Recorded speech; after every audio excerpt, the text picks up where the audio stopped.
Thursday morning, it's the Georgia show here on the DawgsHQ YouTube channel. Thank you so much for tuning in this morning. We appreciate you being here, and we have a lot to get into. It is Auburn week, and the Tigers looming large in a big matchup, 7:30 at Georgia-Auburn Stadium. Never an easy task to go in there at that time of the day. Really any time of the day, but especially 7:30 is a wild time in Georgia-Auburn Stadium. Jake Rowe, what do you know, buddy?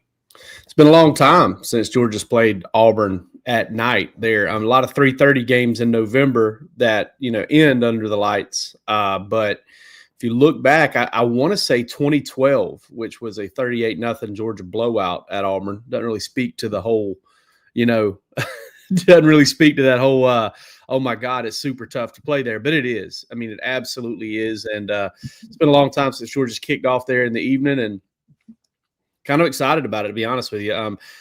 If there is a worse press box in the SEC than Georgia's, it is Auburn's, and it is worse, and it's worse by a long shot. So it's pretty rough. The worst I've ever been in was SoFi Stadium. It was very nice. Yeah, it was terrible. It was god awful. Wow. I had to look up under a television that was pointed the other way. Who was that for? Who was that TV even for? I don't know. I guess for the people that wanted to be like this one behind me back here, hey, I'm going to turn around and tell you something that's going on. But it was kind of pointed like at catty cornered. So I think some folks are, I don't know, man. Some of those big bowl games like that, they'll put you. They don't treat us right, okay? They don't treat the local media right. They give all the national spots and all the good spots in the press box to me. I was sitting back there on the third row. Luckily, it wasn't much of a game to watch, but I'm excited about this version of the Deep South's oldest rivalry. It's the tightest point spread we've seen in a long time. I haven't gone back and looked at those, thing by thing. UGAsports.com's Patrick Garvin does a fantastic job of that, and he could probably rattle it off the top of your head, the last 10. God knows both of us love Patrick. But this one is pretty tight. And honestly, I think this right here, the injury situation probably has a little bit to do with it. It wouldn't surprise me if the whole Monroe-Freeling thing is, I don't know, maybe a 1.5 swing in this when you start talking about your starting left tackle and maybe your best offensive lineman, certainly your most talented and highly ranked offensive lineman, potentially being out. But for now, Jake, questionable. Did that catch you off guard at all? Yeah, but in a good way, right? I mean, I think that was really the big takeaway. And perhaps it shouldn't have, because, Kirby Smart was pretty clear, I think, through the week that this wasn't an injury that was going to require surgery, and that there was the potential that we could see Freeling back this week. There is, in my mind, I mean, like you said, he's questionable right on the injury report. I wonder if there's some gamesmanship to the whole thing. I believe it was Rusty who said he saw him coming off the field last week, and he was on crutches and looked to be kind of having a pretty pronounced limp. So that didn't sound like a guy to me that was going to be ready for next week. But at the same time, hey, I mean, as long as it's not, tightrope surgery or something like that, you can't rule anything out. And I think that Georgia has been pretty active this season, at least in guys giving it a go and saying, look, let's see if we can roll this guy out there, or at least having the guy waiting in the wings. That's the other thing that you can kind of look at and say, if we start with Bo Hughley, for example, and he's getting work, can we see Monroe-Freeling step in there? Were you surprised by the questionable designation? No, not really. Not as the week went on, not hearing Kirby talk about it.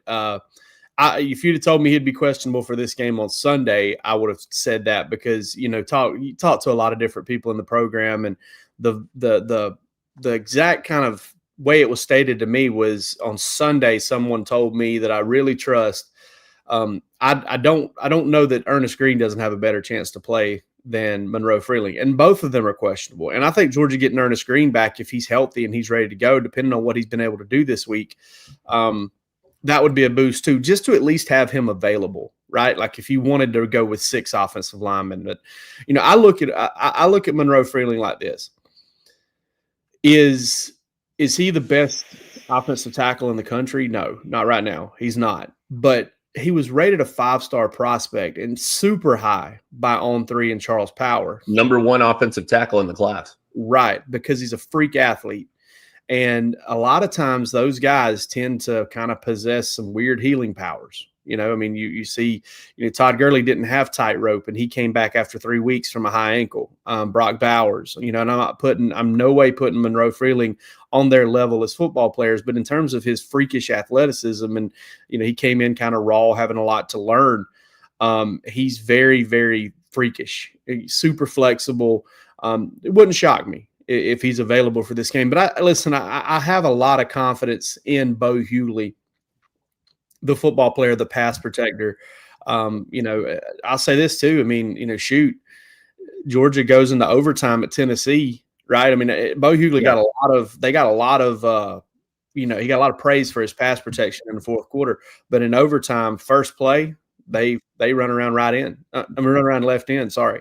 And they run the football in. The couple of those plays right there in overtime to get into the end zone were kind of right behind that right guard, right tackle spot. So, I know Bo's got some growing up to do as far as running the football. He's not a heavy guy, 295, maybe 300 with a couple rocks in his pockets. But he's a great pass protector, and I think Georgia will need that. I think Georgia will need that to be good on Saturday, in addition to being able to run the football. And I think they're going to have to find ways to kind of work around that at left tackle, if Bo Hughley's in there, because Auburn's got a good run defense, probably Georgia's biggest test to date, just in terms of that defensive front. Are you at all surprised that there was no designation for Micah Morris, and there continues to be? I mean, he came back in the game, I understand. So, but that guy's body's got to feel like it's been through a grinder already this season. Yeah, it feels like me in my 30s, with 2 knee surgeries and a bunch of other stuff. Actually, I had my first knee surgery came when I was 28. So between 28 and 35, I had both knees worked on. Tell you, man, the injuries come fast and they come furious for some of these guys. But broken hand, hamstring, shoulder comes out, still playing. 5th-year senior, brother. I will say this: Brent Musburger said in the Waterboy, it's like, hey, coming out worries me about as much as anything, because that can be one of those recurring things. Once it starts happening, and so you do kind of got to keep, I think, an eye on that one moving forward. Put it back. Yeah.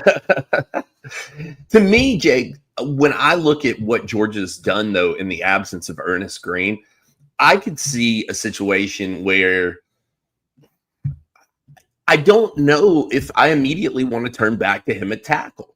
I think that, Bo's done a great job there. Juan's done a great job there.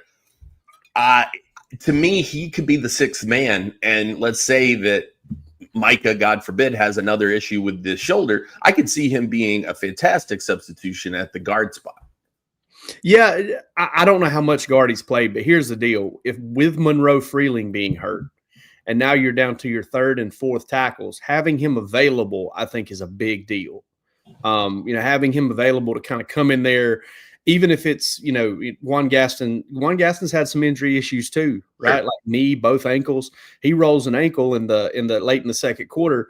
You got Ernest Green, potentially could pop out there and give them some reps there. Michael Looney really struggled at Tennessee. We haven't seen much of him since. Who would you rather turn to, that they're in that situation? So, I think having him available is not necessarily a bad thing for sure. And, maybe Juan Gaston would benefit from lacing them up with a pair of Brunt Workwears, keeping those ankles nice and sturdy.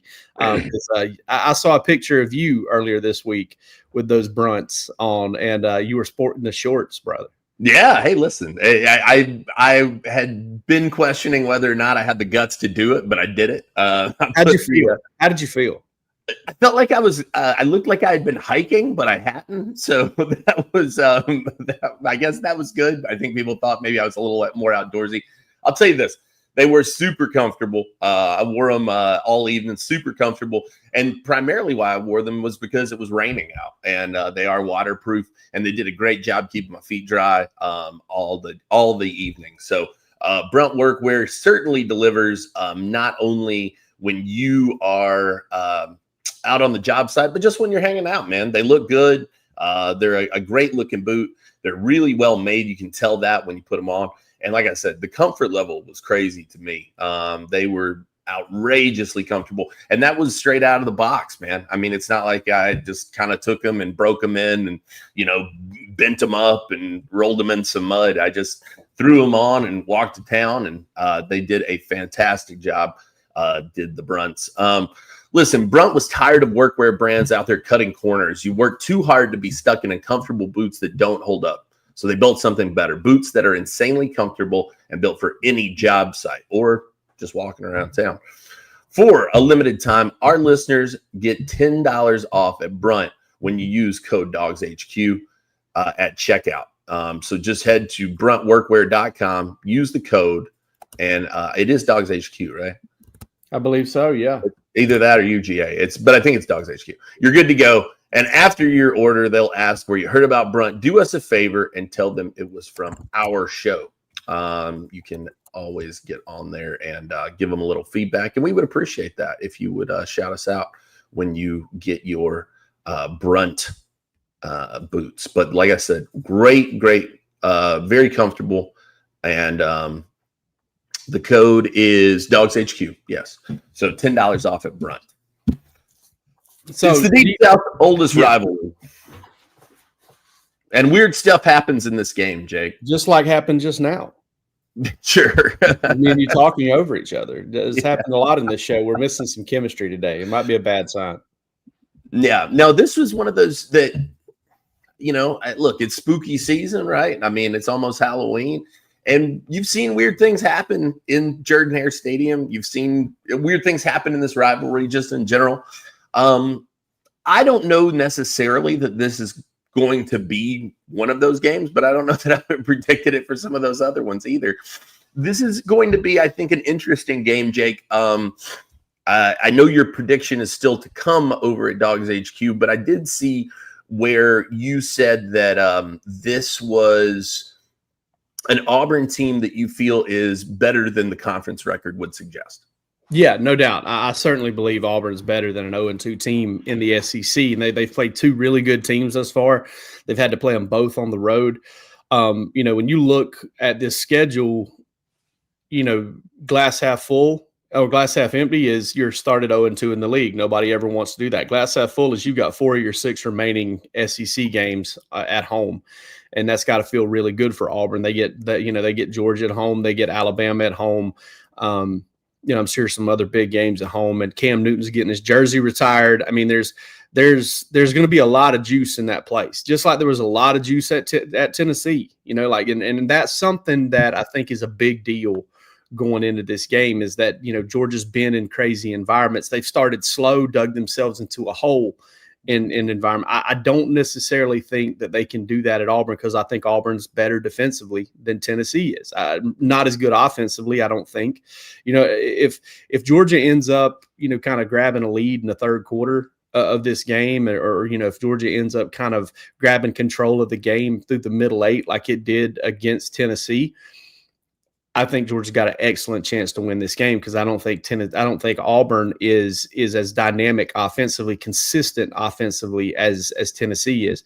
But I told Rusty earlier this week, man, the bye week bothers me more than playing this game at Jordan-Hare Stadium. Just having that bye week because I think Auburn's got some problems on the O-line, like some problems that aren't necessarily fixed by getting some guys healthy. But you get a bye week, you get a chance to kind of hone in on some of those things and really focus on them. Do you make adjustments that last? I don't know. But that first game coming out, when you're kind of fighting for your life in the conference, it's a wounded dog. We're going to get to some predictions for the game, whether you go ahead and share your score prediction or not. But yeah, I look at it from that angle. And Auburn's a dangerous team. They're perfectly capable of beating Georgia, and I predicted it to happen in the preseason. Yeah. I think that was kind of the hot pick. I think was a lot of people picked Auburn over Georgia. It felt like in the preseason. I don't know if everybody's feeling as confident about that now, and I think we'll find out what you have to say about that later. But I'm with you. I think I said this on Bill Shanks earlier this week, and I think that it is very crucial to this game. You're not going to run into a more hostile environment than Tennessee. It can only be equal. It's not going to be worse. That was it. You were there. You guys talked about how insane it was to go into, to finish the game the way that you did, to have all the consternation. I mean, watching it, I don't know how watching it in the stadium was, but watching it on TV, when Georgia, when McCray scores, everybody was just kind of stunned. The energy was still so high that no one could kind of believe that it was over in the stadium. And that kind of, I think, spoke to how crazy it had been up until that point. And so, yeah, if you've got to go with some younger guys, right? A Bo Hewley on the offensive line. Well, he's done it in an atmosphere like this. Gunnar Stockton has made big throws in an atmosphere like this. So that should, I think, inspire some confidence. I don't think it's an end-all, be-all by any stretch of the imagination, but I do think that it matters, and I think it's important. There's also something to be said, though, Jake, where not that Auburn had like a ton of momentum rolling, but teams also can struggle coming off of the bye as well, because you've had that pause. And, by all accounts, it felt like this offseason and early in this season, there did seem to be some chemistry issues between Jackson Arnold and Hugh Freeze kind of early on. It seemed like there was maybe a little bit of butting of heads going on there. Yeah, and just offense in general. And I'm not just talking about Oklahoma and Texas A&M, where I don't believe Auburn, converted a single third down between those two games.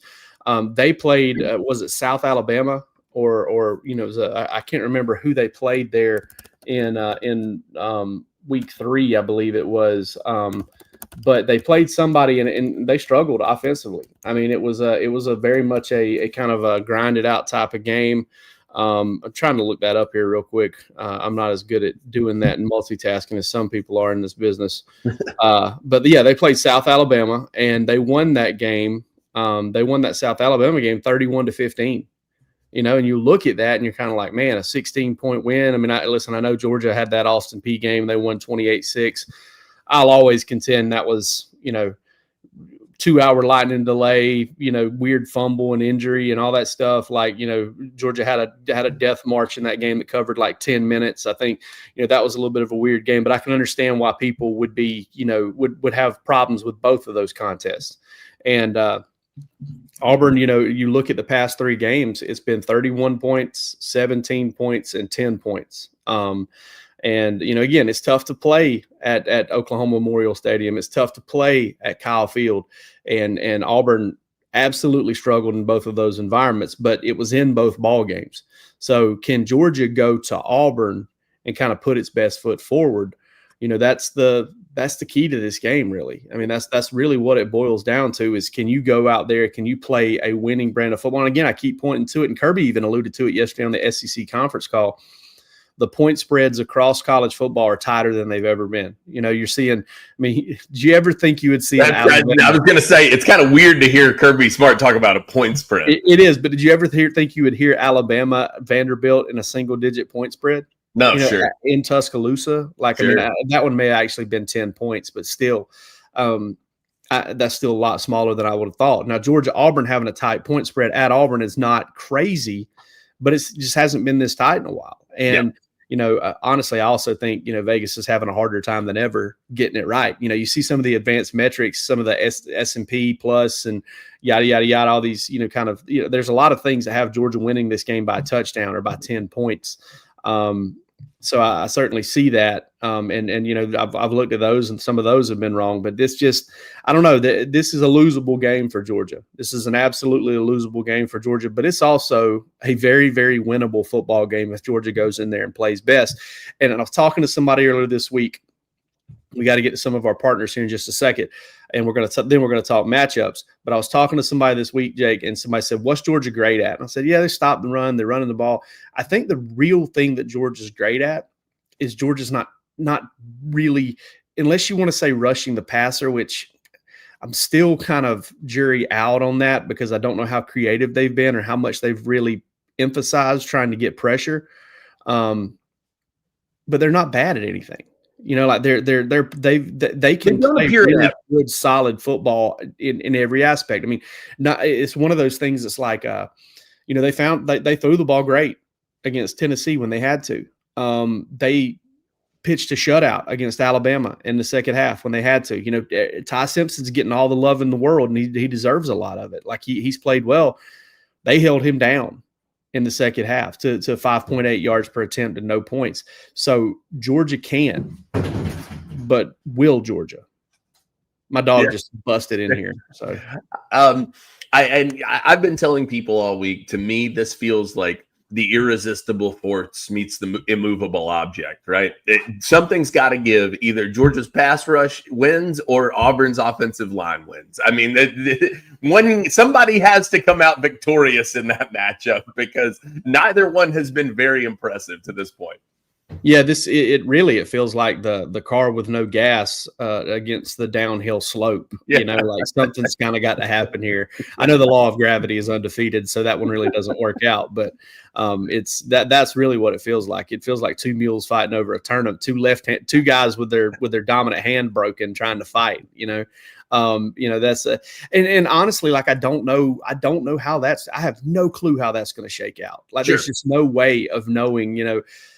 Part of me thinks Auburn kind of, hey, you got a chance to fix some stuff in the bye week, but then Georgia's had to kind of figure it out too. And Georgia can get more creative. That one's fascinating for me. Yeah, I think that could very well define the matchup. And like you said, it's kind of the weird unknown. We don't really know how to project that coming out. But what we do know is, if you're looking for tickets for Georgia-Auburn or any other game for the rest of the season, get over to gametime.co. You can get in and find what's our get-in price this week, Jake? Oh, it's not a lot of tickets for sale. It's also slim pickings, brother. Wow, not a lot of tickets for sale in this one. The Auburn faithful said we will protect our house. Your get-in price is about $448 via Gametime. Well, and you got a chance there to see it. That's a different thing you're looking at, Jake. That's Tigers at Bulldogs in Sanford Stadium. Oh, well, man, how about that? There aren't very many tickets available for that game. Yeah, I can't believe some are still available. How about that? But this weekend at Auburn, a great chance if you're looking to get into a game. Use gametime.co, and you can use code ON3 for $20 off. Terms and conditions do apply there, but you get inclusive fees, so you're seeing the price right up front. You get the view from your seat as well. There are a number of advantages to using gametime.co. They get their tickets to you super quick. And as I say every week, you don't have to drag that guy up to the usher to scan the ticket. You know that it's going to be a verified ticket if gametime.co sells it. So code ON3, $20 off your first purchase. Terms and conditions do apply. Get over and get in the game with Gametime. Boy, that was embarrassing.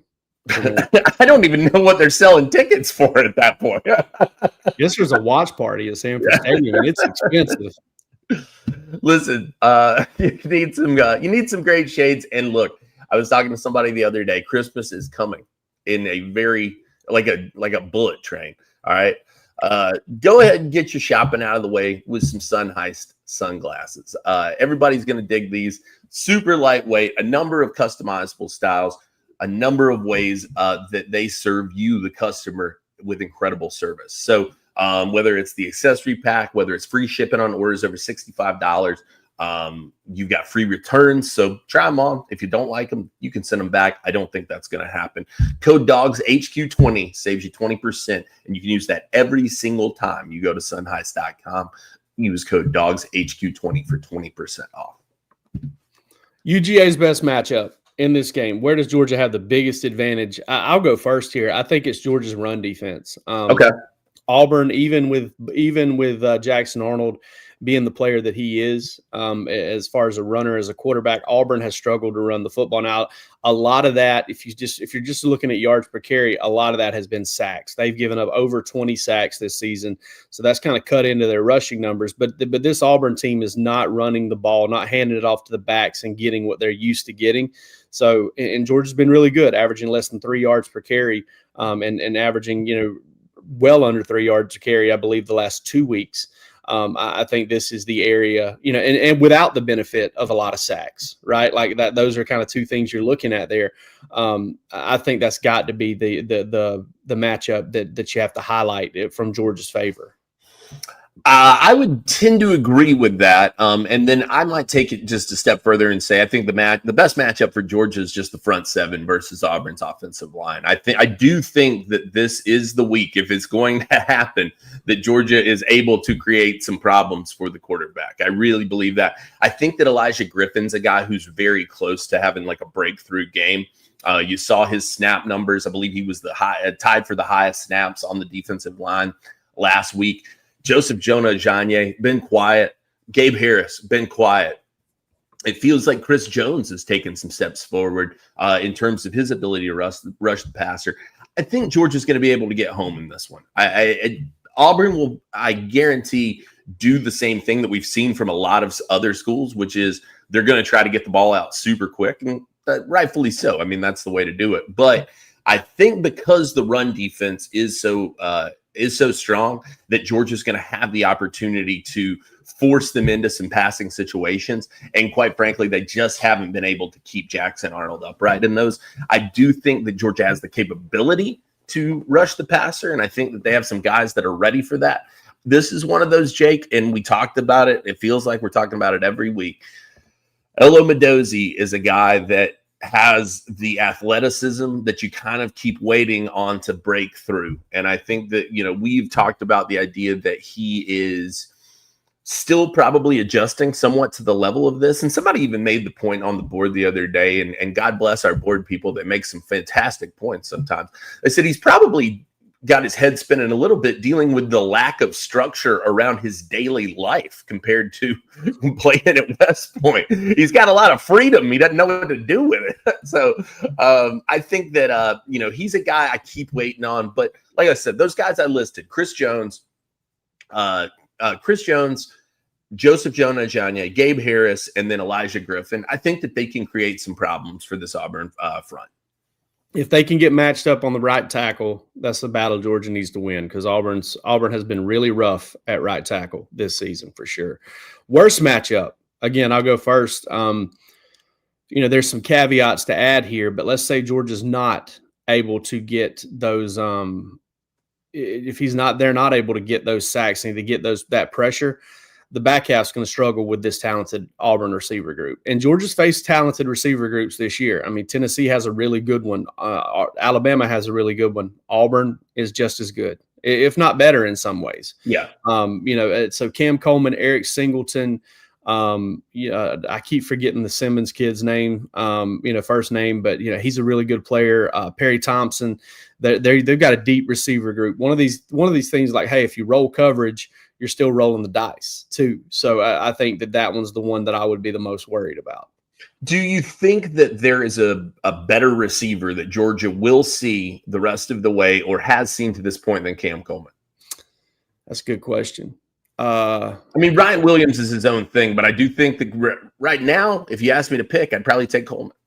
Yeah, the problem is you're dealing with the quarterback receiver combo there, and Jackson Arnold has just struggled to this point. Like, if he breaks out, he breaks out. Like, I don't know, but he's they've had a hard time getting the ball to both Cam Coleman and Eric Singleton as much as they would like to. And Cam Coleman's super talented. I mean, I don't take anything away from him. He's one of those guys that makes quarterbacks better. Yeah. But thus far, neither one of those guys have been able to make Jackson Arnold a strong SEC passer. And if Saturday's the day, it's the day. But it's hard to kind of just say, like, hey, this is when it's coming out. This is when it's going to happen. But I told Rusty on our show earlier this week, I told him, I said, I would come after, I believe it was on DawgsHQ Plus.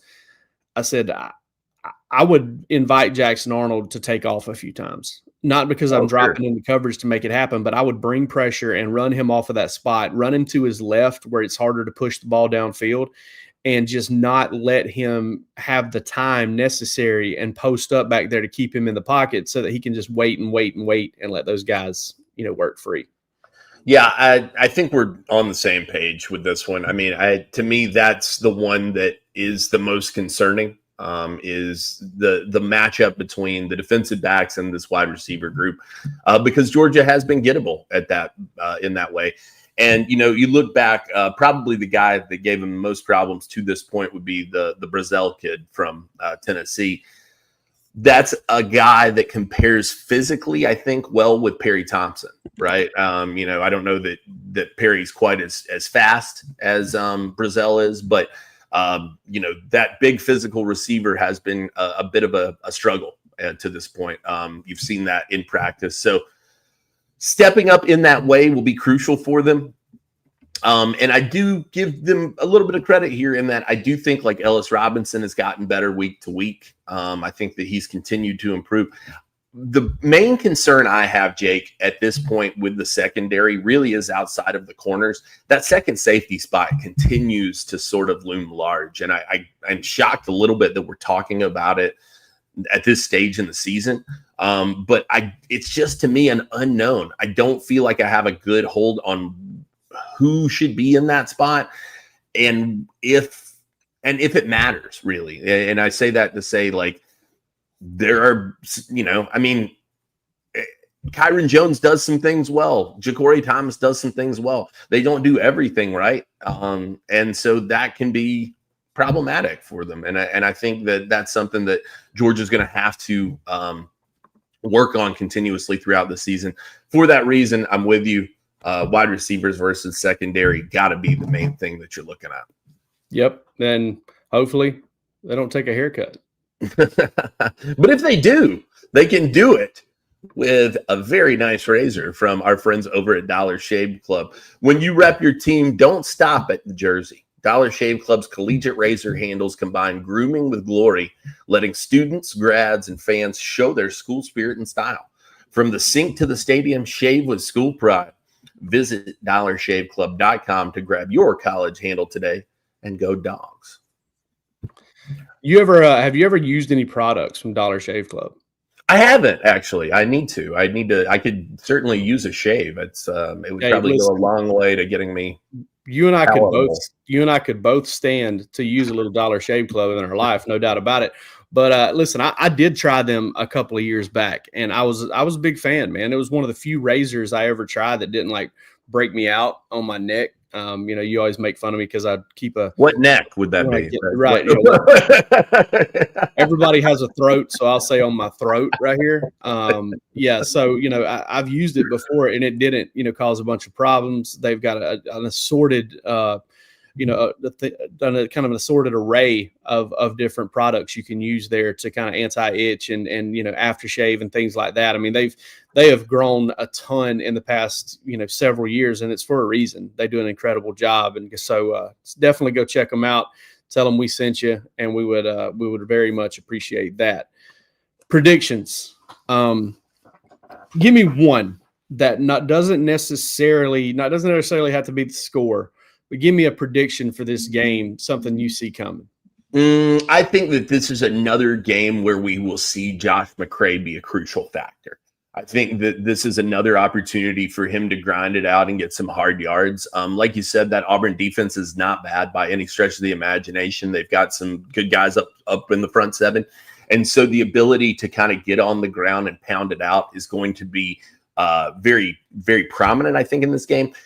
Chauncey Bowens is certainly capable of that, but that's the exact role that McCray thrives in my opinion. So I think that Josh McCray is a guy Georgia will lean on in this game to kind of just keep things moving along, pushing the chains. I can see some long drives on this game, some 10, 12 play drives to just kind of keep the ball alive and kind of grind it out. I've got a prediction, and I think it's going to make some Georgia fans excited. Not necessarily because it's coming from me. That should make you unexcited. I think Noah Thomas shows up this week. And I don't always do this, but Tom Squatch. Here's the thing. So typically, like it's like Dylan Bell against certain teams, or Michael Johnson back in the day when he played at Georgia against certain teams. He had big games against Auburn. I look back, at last year's game, and when Noah Thomas was at Texas A&M, he had a really big game against Auburn. I believe it was 5 catches, 124 yards, and a couple of touchdowns.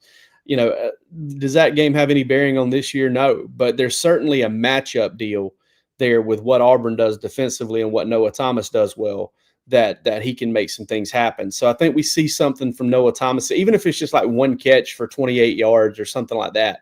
I think we see a Noah Thomas appearance. I also think Georgia's going to have to be stubborn with the run game. I think Auburn will do a good job early against Georgia, kind of stopping the run. Again, coming off a bye week and self-scouting, getting kind of your ducks in a row in terms of run fits and things like that. I think Georgia's going to have to be stubborn and wear Auburn out maybe a little bit in the run game. But those are kind of the two things I point to. And I'm willing to give a score prediction if you are, and I'm willing to give a score prediction if you're not.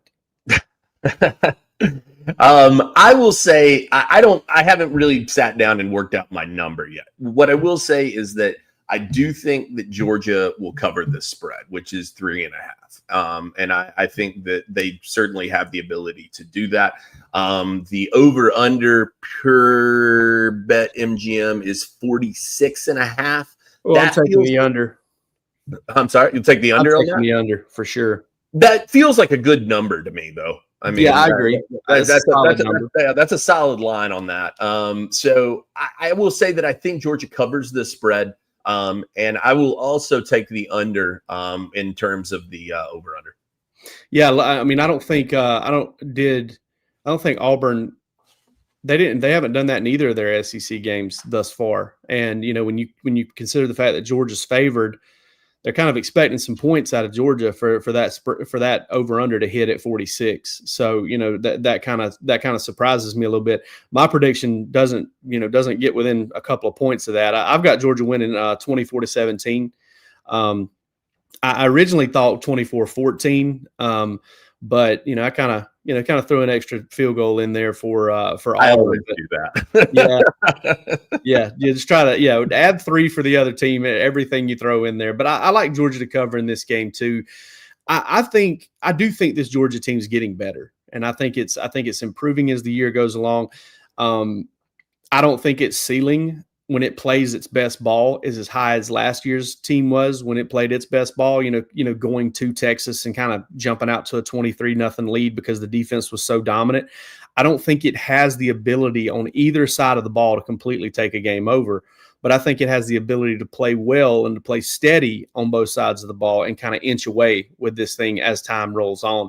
But I do like Georgia to win this game and kind of keep this streak against Auburn going. Auburn hasn't beaten Georgia at home since 2000 in Athens since 2005. They haven't beat Auburn at Jordan-Hare since 2017.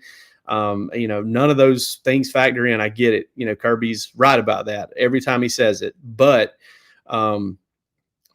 does Auburn have a little bit of a mental block going on against Georgia? That's something I feel like needs to be considered. I know Georgia's consistently had the better roster, but Auburn's consistently had some opportunities to get itself and keep itself in some games against Georgia, and it's kind of fallen flat. I tell you this, the bye week worries me more than anything else about this, more than Jordan-Hare Stadium, more than the crowd noise, more than Cam Newton's jersey retirement.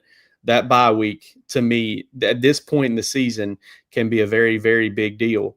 Georgia just happened to get its bye week before it played its boogeyman and, was kind of have that, Alabama's got its number type thing, and the Dogs made enough mistakes coming off the bye not to win. I want you to predict something for me because it's something that has been on my mind, and it's something that several people have brought up to me. If Georgia overcomes Auburn, and let's just look into the crystal ball and say that Auburn loses to Alabama, do you think that this may be the last time Georgia has to face Hugh Freeze at Auburn? Man, that's a good question. I don't know his buyout information because that's a big deal now. It used to not be a very big deal. You'd have a big booster come in, write a big check and or a group of and kind of, take this thing home and get it figured out. And it seems like now teams are even reluctant to pay buyouts for coaches that are on 2-3 year contracts. And assistant coaches. Okay, so the buyout is really not that bad. It's 15.4. Now you got to think though that they are still on the hook for Brian Harsin as well, though. Yeah, I doubt it. I think Hugh gets one more year, but as of right now, Hugh Freeze. One thing that has to linger here is the off season, is the golf, is the playing the. Bet you. Let me tell you something. I bet Hugh Freeze is not worried about recording his handicap anymore. Yeah, I bet. The media probably bullied him out of keeping up with that handicap from here on out. But also just the kind of tone deaf response he had earlier this year about, hey, making a bowl game would be a big victory. That was kind of tough. So maybe that gets factored into it. But I would, as of right now, if all he loses is to Georgia and Alabama, which if he loses to those two teams, I imagine he's going to drop another one sandwiched in there. Yeah. I think as long as he kind of keeps that loss total 5 or below, he comes back. But if they have a meltdown at any point, I think he's probably gone. I will say this, and maybe this was just part of their series, but I never feel good for a guy when I Google Hugh Freeze buyout, and one day ago USA Today posted contract details, salary buyout. Yeah. So it's clearly on somebody's mind somewhere, even if it's not one of the boosters. That's right. 100%. Yeah. No, it should be a great one, guys. No doubt about it. And also get geared up to come out and hang out with us at the next stop at Redstone Market and Butcher with Jake Rowe. That's right. I think me and Rusty both will be out there Saturday, 10:30 a.m. before Georgia Ole Miss. One of two things is going to happen, but Georgia's still going to be alive for all of its hopes and dreams in the college football playoff and all of that stuff. We do know that. Its back may be completely against the wall, or it may have a tiny bit of breathing room, but we're going to be out at Redstone talking about it. 10:30 a.m. Saturday, October 18th, before Georgia takes on Ole Miss. We'll also be at Hotel Indigo the night before that. So, listen, come out to Redstone. You will be impressed. You will like what you see, but you'll also get a chance to hang out with us, and we want to meet you. We want to hang out with you. I've had an opportunity a lot just this morning, actually. I ran into someone that listens to the show, and it's just always great to kind of make, connections with people who listen or watch. And we'd love for you to come out, man. Come out to Redstone, hang out with us. We'll be going at it for, a couple hours out there, spending time with you guys, and have the DawgsHQ 10 up. So come hang. Should be a great time. Guys, get over to DawgsHQ. Make sure you're checking in on the message boards over there. The Dog Walk always popping off. We had a great thread last night and spilling into this morning about this Bill Belichick stuff over at UNC. It's been a lot of fun to talk about over there. But we're always talking plenty of dogs, too. We'll have you covered on all things Georgia-Auburn this weekend. You can bet your butt on that. Listen, here, gird your loins. All I know to say, man, you get ready for the Deep South's oldest rivalry, and should be another exciting one.